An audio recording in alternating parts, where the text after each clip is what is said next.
Eh bien, mesdemoiselles, mesdames, messieurs, bonsoir.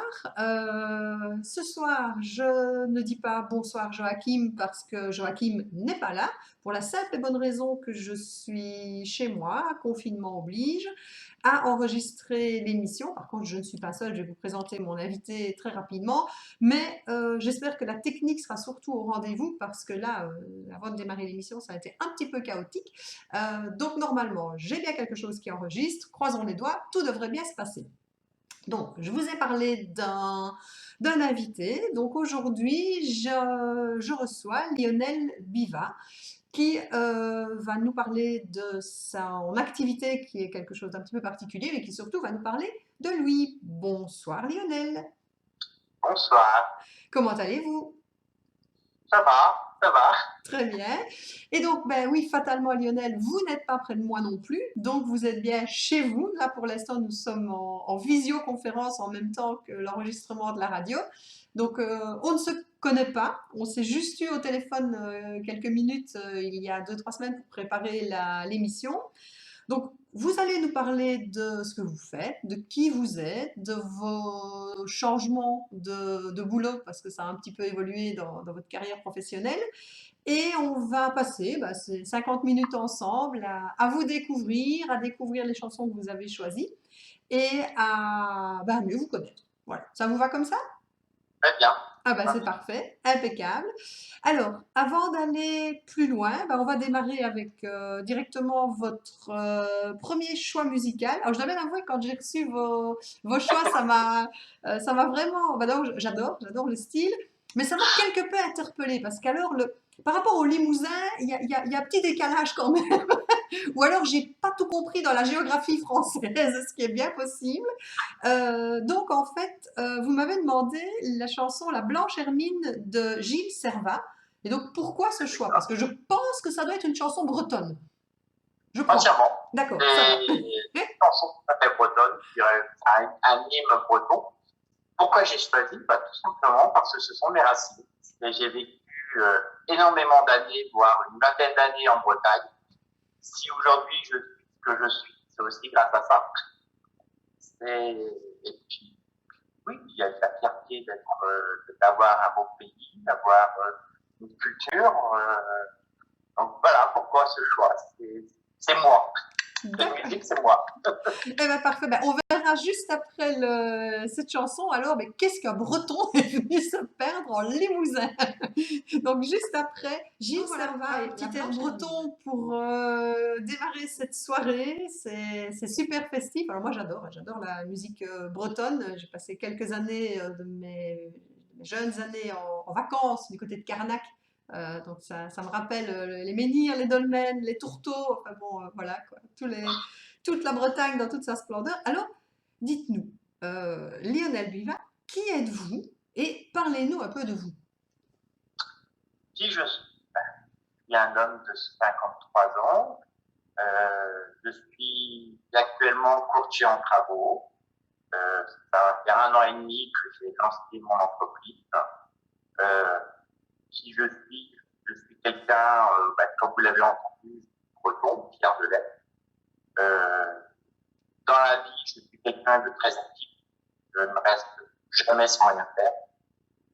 Donc, je suis un bon bricoleur. J'aime bricoler en toutes sortes de choses. Et particulièrement, j'aime travailler le bois. C'est une formation d'ailleurs de d'ébéniste. Donc, tout ce qui est bois, c'est ma grosse passion. Et je peux passer des heures et des heures sur ma machine, aux grandes dames de ma femme. Sinon, c'était aussi, j'aime les côtés artistiques. Donc, je fais de la photo, j'essaye d'avoir un œil nouveau sur chaque chose. Voilà. D'accord. Alors, vous nous parlez de courtier en travaux. Qu'est-ce que c'est exactement? Le courtage en travaux, en fait, c'est un nouveau métier qui a une dizaine d'années. Le courtier en travaux consiste à être missionné par un client pour lui trouver des entreprises en fonction des travaux qu'il a. Le courtier doit quand même déterminer exactement quels travaux il a à faire pour pouvoir adapter l'entreprise en fonction de ces travaux-là. Il y a toute une démarche aussi à faire, qui peut être des plans, qui peuvent être administratifs. En ce moment, on parle beaucoup de la prime Rénov', on parle d'énergétique. Donc tout ça, c'est un suivi complet que je fais avec mon client.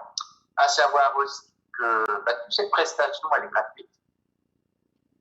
Alors, comme tout le monde, qui gagne la vie. Je me doute. Vous ne faites pas ça en bénévolat, quoi. Et en fait, voilà, j'ai un contrat avec les différents artisans et c'est eux qui me rémunèrent en tant que partenaire. D'accord. Et en fait, vous le dites vous-même, c'est un métier qui n'est pas très, très récent. Qui est récent, pardon. Je suppose qu'il faut quand même avoir minimum de connaissances dans le domaine de la construction et dans le domaine des travaux, justement, pour les maisons. C'est quoi votre formation à la base, en fait? Votre parcours professionnel, c'est quoi? Oh là, il a été un peu compliqué. J'ai commencé par un CAP d'évier historique, parce que je disais tout à l'heure, mon amour pour le bois. Par la suite, j'ai été obligé d'arrêter parce que les médecins me préconisaient un mauvais avenir santé à ce niveau-là. Donc j'ai voulu rechanger, j'étais commercial.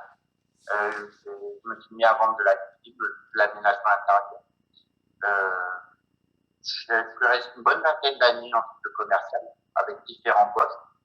Et suite à des problèmes de santé toujours, j'ai fait une reconversion professionnelle et j'ai passé un bac pro technicien du bâtiment avec option économiste. Donc aujourd'hui, c'est pour ça que effectivement, comme vous dites, je connais le bâtiment, je connais les travaux à faire. Déjà par rapport à ma formation, par rapport aussi à mon bricolage, les différentes approches que j'ai pu avoir. Dans ma mission de commercial, on dit aussi des maisons. Donc, voilà, il y a tout un process qui s'est mis en place. Et oui, pour moi, il est extrêmement important qu'un courtier connaisse un courtier doit connaître forcément le bâtiment parce on a quand même un rôle de conseil. Si vous conseillez sur quelque chose que vous ne connaissez pas, vous êtes plutôt pas crédible.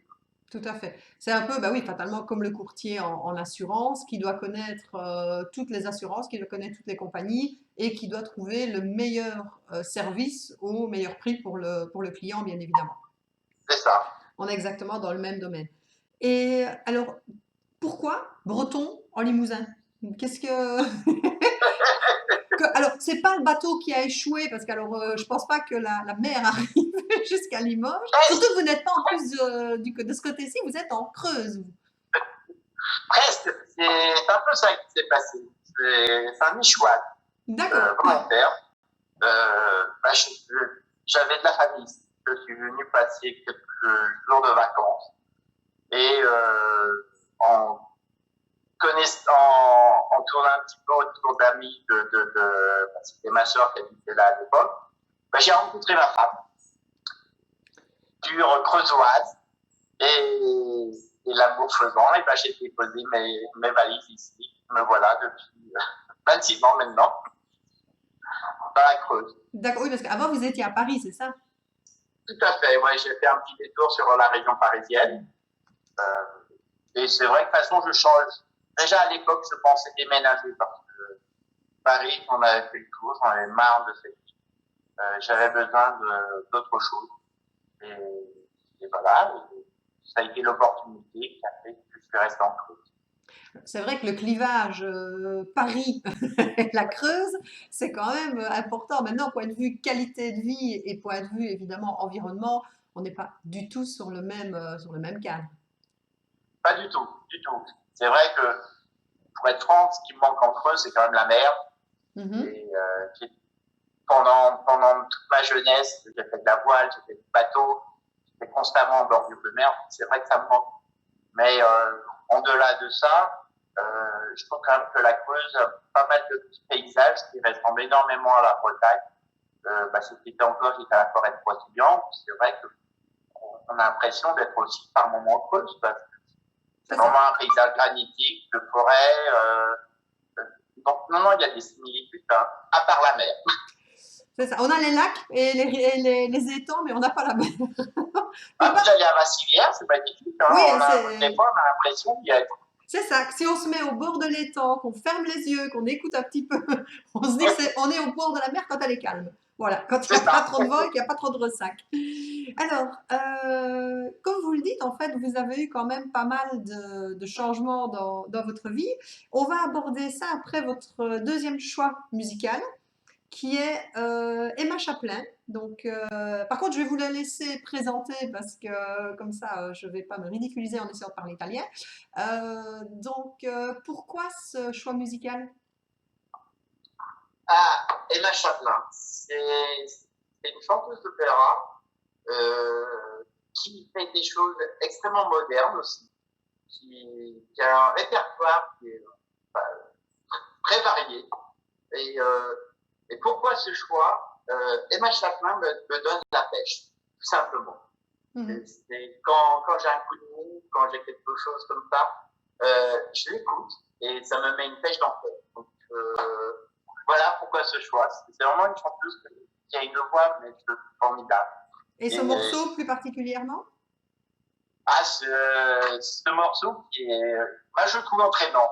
C'est pour prendre l'opéra, mais je trouve ça hyper entraînant. Je trouve ça très moderne, très moderne. Eh ben, c'est parti, on écoute donc Emma Chaplin, la notée un petit coup d'opéra. Donc c'est vrai que les choix musicaux sont assez éclectiques et c'est ce qui est chouette. Et moi, c'est ce qui c'est ce qui me plaît aussi dans les rencontres que je fais avec mes invités, c'est qu'en fait, je découvre beaucoup de choses des invités par rapport à leurs choix musicaux. Et parfois, on est très surpris quand ce sont des gens en fait, ce que je connais. Parfois, je suis assez surprise des choix qu'ils me proposent. Donc, c'est très, très agréable.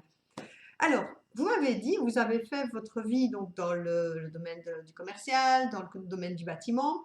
Et puis, bah, il y a 1 an et demi, vous avez décidé de devenir donc, courtier en travaux. Pourquoi? Qu'est-ce qui vous a pris? Quelle mouche vous a piqué de vous dire je vais devenir courtier en travaux? Alors, ce qui s'est passé, c'est que après ma formation de technicien du bâtiment, rempli de joie et de hargne de trouver un travail dans ce milieu-là, j'ai démarché plein d'entreprises et malheureusement, ce que j'avais oublié, c'est que j'avais un gros handicap par rapport à ma vie de travail. 50 ans, à 50 ans, on est trop vieux, pareil. Et en plus, je travaillais handicapé. Donc, pas bon, malheureusement, trouver du travail. Et à force de chercher, alors j'ai trouvé un petit boulot, mais pas qui me correspondait. Et voilà, à un moment donné, je me suis dit, bon, ben, on va voir ce que le vieux il vaut. Et voilà, j'ai voulu monter effectivement une entreprise. Alors pourquoi le choix du courtier? Ça n'a pas tout de suite évident. J'ai cherché quelque chose qui pouvait être amené tout mon ancien parcours de commercial, de conseil, et puis mon nouveau diplôme qui était quand même là, et j'ai quand même travaillé pendant 2 ans et demi pour l'avoir, ce diplôme. Donc toute cette masse d'informations devait aboutir à quelque chose, mais quoi? Et ça a été vraiment une rencontre inattendue. Je ne sais plus comment j'ai trouvé ça. Mais un jour, je suis tombé sur ce métier de courtier. Et je me suis dit, mais mince, c'est exactement ça que je veux faire. Et ça relie tout mon côté commercial, tout mon côté contact. J'aime le contact, j'aime être les rapports humains. Et ce côté technicien, voilà, c'est exactement ce qu'il faut. Donc, voilà, c'est venu comme ça, le courtage. Et après, effectivement, j'ai été aidé par différentes associations. J'ai à remercier d'ailleurs Béjel Limousin qui m'a beaucoup aidé dans ma démarche en pirata. Et voilà, et c'est vrai que quelque part maintenant, le fait d'avoir été travailleur handicapé, j'ai eu droit à des aides de la GFIP. Et ça m'a permis effectivement de me lancer. Et maintenant, je suis extrêmement content de mon choix. Et pour une fois, je m'éclate de mon travail. Et c'est vraiment le mot. Et J'ai pas l'impression de travailler. quand on en avait parlé par téléphone, en fait, vous m'aviez dit que ça avait été vraiment un coup de pied aux fesses quand quelqu'un vous avait fait remarquer, oui, mais vous avez 50 ans. Et c'est en fait un peu en mode défi aussi que vous avez voulu prouver que oui, à 50 ans, en étant travailleur handicapé, il y a moyen de faire encore quelque chose de sa vie. Ah, mais complètement. C'était complètement un défi par rapport à toutes les remarques que j'ai reçues, par rapport à la vie. Sinon, je suis pas foutu. J'ai encore plein d'énergie, j'ai toujours plein de hargne en moi. Et non, vas-y, fonce. Voilà, c'était vraiment ça a été vraiment ça. C'est parfait. Et en fait, par rapport à ça, moi, alors il y a une question que je pose systématiquement, c'est quoi votre attitude face au changement? On est pour l'instant dans une période assez troublée où il y a beaucoup de choses incertaines, on ne voit pas très bien où on va, il se passe beaucoup de choses sur très peu de temps. Et l'être humain, en règle générale, n'aime pas trop le changement, surtout quand il lui est imposé.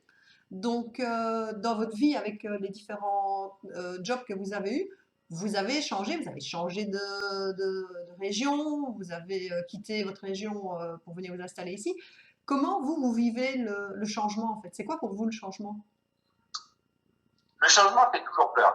C'est vrai que c'est inquiétant.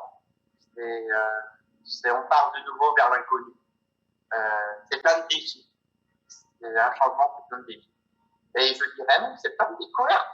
C'est, moi, je trouve ça, on a l'impression, ah voilà, ça va être peut-être mon côté breton qui va ressortir, mais c'est le côté aventurier. On, on va de nouveau sur quelque chose qu'on ne connaît pas. On se réinvente. Moi, je dirais que le changement, c'est se réinventer, s'enlever de sa routine et savoir s'adapter à une situation qui arrive. Et par rapport comme vous dites, bah oui, c'est en effet se réinventer, c'est oser, c'est relever les défis. Et quelles sont les différentes ressources que vous avez découvertes en vous tout au long de votre parcours professionnel et personnel aussi, parcours de vie, vous en avez parlé.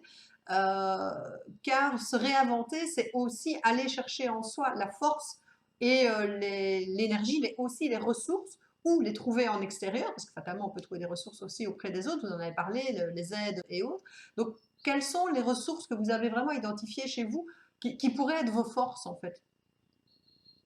Alors, j'avoue que quand vous, je sais pas répondre à cette question. C'est, quelle a été, je sais pas, c'est en moi, c'est plus fort que moi.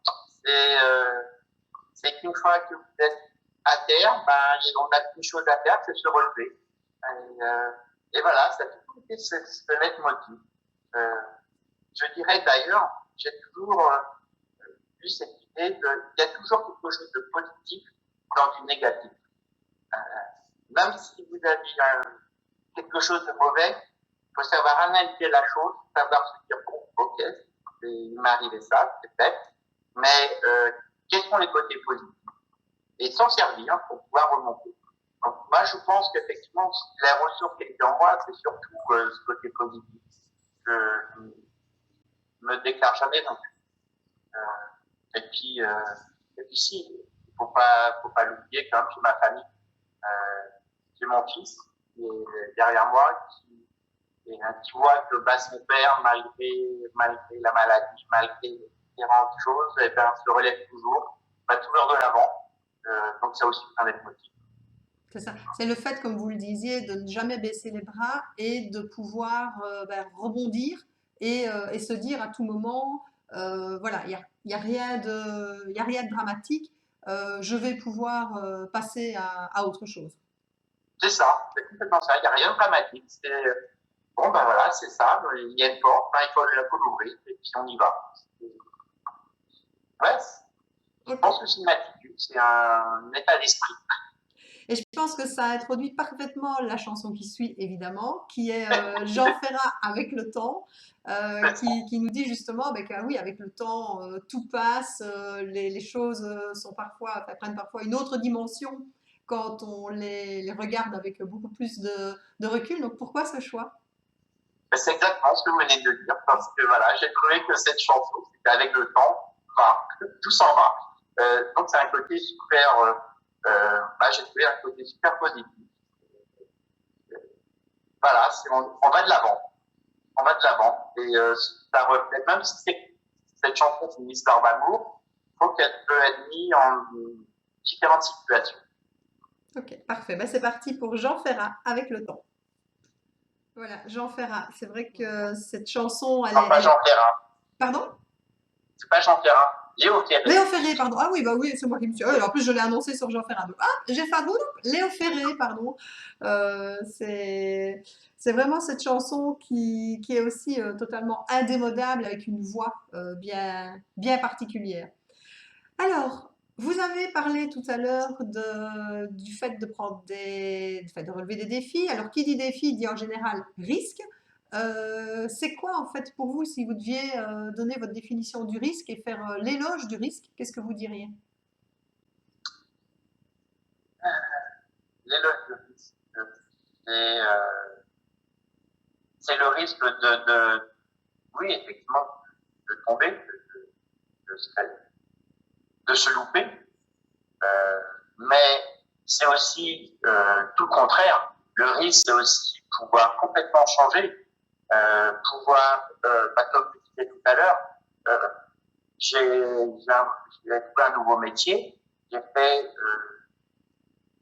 j'ai fait plein de démarches pour être mon propre employeur. Et comme je disais, je m'éclate. Je pense que le risque a été là. Je me suis réinventé, je me suis trouvé face à un dilemme, choisir. J'ai risqué. Et voilà, et comme je disais, il faut être positif. Et je suis super content de mon choix. Voilà, le risque, c'est de pouvoir aussi être bien dans soi. En soi. On dit toujours en coaching en fait que la magie commence quand on sort de sa zone de confort. C'est de se dire, tant que je continue à faire la même chose, j'aurai les mêmes résultats. Par contre, si je veux pouvoir changer quelque chose dans ma vie, bien sûr, je dois aller voir là où en temps normal, je n'aurais pas été voir, mais surtout, je dois oser. Si je ne tente rien, il ne va rien se passer. Ça, c'est certain. Et c'est vrai que je dirais, à 50 ans, dans la situation dans laquelle vous étiez, chapeau d'avoir osé. Et moi, c'était surtout ça qui m'intéressait quand Chantal Sergente, la CPME 23, m'a donné vos coordonnées. C'est de pouvoir, en fait, que vous deviez un exemple, qu'il y a des gens qui sont peut-être dans votre situation, mais qui sont peut-être même beaucoup plus jeunes, qui n'osent pas se lancer, qui disent mais non, voilà, j'ai trop de difficultés, c'est pas possible, j'y arriverai pas. Et de montrer qu'en fait, quand on veut, on peut, qu'il y a plein d'aides à côté de nous, que la plupart du temps, dont on n'est même pas conscient et de pouvoir se dire, mais je vais oser, je vais essayer, puis de toute façon, qu'est-ce que j'ai à perdre si ce n'est de changer de vie. Qu'est-ce que j'ai à perdre? C'est tout à fait ça, tout ce que j'ai à perdre. De toute façon, si j'y vais pas, je vais encore ma zone de confort. Et peut-être en fait, ma mère me disait toujours, qui tente rien n'a rien. C'est ça. Voilà. C'est exactement ça, et c'est tous les adages de bonnes femmes, hein, comme on dit, qui très souvent ont quand même des racines bien concrètes, quoi. Donc ça, c'est certain. Est-ce que pour l'instant, la situation sanitaire, fatalement, Covid et autres, est-ce que ça vous pose un gros problème dans votre situation, ou est-ce que c'est quand même gérable pour le moment pour vous? Professionnellement, c'est pas facile. J'avoue qu'effectivement, pour pouvoir avancer dans mes dossiers, il faut aller voir les gens, il faut rendre visite. Alors, j'y vais, mais quand je prends rendez-vous, effectivement, je précise bien que j'utilise tous les gestes barrières, le masque, le gel, etc. Et il y a la personne d'accepter ou de refuser. Ça paraît tout à fait normal. Mais c'est vrai que non, ça, c'est pas un cas très facile. Et c'est pareil, c'est encore un cas où il faut se réinventer. Voilà, on est face à une situation, une pandémie qui est quand même importante. Comment faire pour rebondir, pour ne pas tomber, que sa société tombe. Voilà, faut se réinventer. Il faut y aller, toujours aller de l'avant. C'est ça, je crois que de toute façon, c'est le mot à la mode cette année, c'est résilience et réorganisation, quoi, parce que là, C'est ça. on est en plein dedans. Alors, pour terminer, petit questionnaire de Proust très rapide, une question, une réponse. Donc, attention, c'est parti. Quelle est votre vertu préférée? Le courage, Les qualités que vous préférez chez les autres? la franchise, Votre trait de caractère principal? perfectionnisme, Ce que vous appréciez chez vos amis? l'amitié à part entière, Votre occupation préférée? le bricolage, Votre rêve de bonheur? vivre heureux, Quel serait votre plus grand malheur? ne plus pouvoir bouger, Ce que vous voudriez être? être moi, tout simplement, C'est déjà pas mal. Votre couleur préférée? le vert, D'accord. Votre animal préféré? le chien, Le héros ou l'héroïne de fiction que vous préférez? les super-héros, les super-héros, pardon. Non, il n'y a pas de... Non, super-héros, Ok. Est-ce que vous avez un héros ou une héroïne dans la vie réelle? non, personne. Ok. Le don de la nature que vous voudriez avoir? Le don de guérison, Le don de guérison. Et c'est quoi votre mantra dans la vie? La phrase que vous répétez en boucle? c'est ce que je disais tout à l'heure, qui peut m'envier, Maria. Ok. Mais en tout cas, Lionel, merci beaucoup pour cet entretien. Qu'est-ce que vous auriez envie de dire à nos auditeurs comme, pour clôturer cet entretien? Osez. Si vous avez des rêves, si vous avez des envies, osez. Et on ne peut que, comme c'est un rêve, on ne peut que être heureux après. Ok, merci beaucoup. Et comment vous avez vécu cette première émission de radio, en plus un peu particulière, parce que pas du tout dans les conditions d'un direct normal? Au départ, c'est vrai que j'étais un peu stressé. C'est la première fois que j'assiste à une émission radio. Et puis, je pense que c'est grâce à vous qu'il y a eu un ton très convivial qui s'est passé, très agréable. Non, c'est très agréable à recommencer. Eh ben, avec plaisir dans quelques mois pour voir où vous en êtes, ce que vous devenez, si vous avez encore changé d'idée ou que vous avez peut-être amélioré encore votre activité. Donc ce sera vraiment avec grand plaisir qu'on fera un petit check, comme on dit, pour voir où vous en êtes. Et on va terminer sur votre dernier choix musical où on va encore se balader un peu plus loin. Là, on va retraverser la Manche. Hein, alors ça, c'est génial parce que c'est une chanson de Renaud que je ne connaissais pas. Tant Dieu sait que j'adore Renaud. Mais celle-là, je ne la connaissais pas. Donc c'est la balade irlandaise. Et donc, dernière question, pourquoi ce choix? C'était histoire de le clôturer. Je me souviens que cette chanson, il avait chanté pour pour un otage qui était libéré. J'arrive pas à me rappeler son nom. Et voilà, j'ai trouvé que c'était plein d'espoir encore. Ah bah, c'est vrai que quand je l'ai écoutée, c'était une chanson qui est vraiment très, très touchante également. Donc voilà, on va se quitter avec Renaud, donc balade irlandaise. Lionel, merci beaucoup et portez-vous bien, prenez soin de vous surtout et continuez aussi à oser et à relever les défis. Et encore merci pour cette entrevue. Merci encore. Merci, au revoir.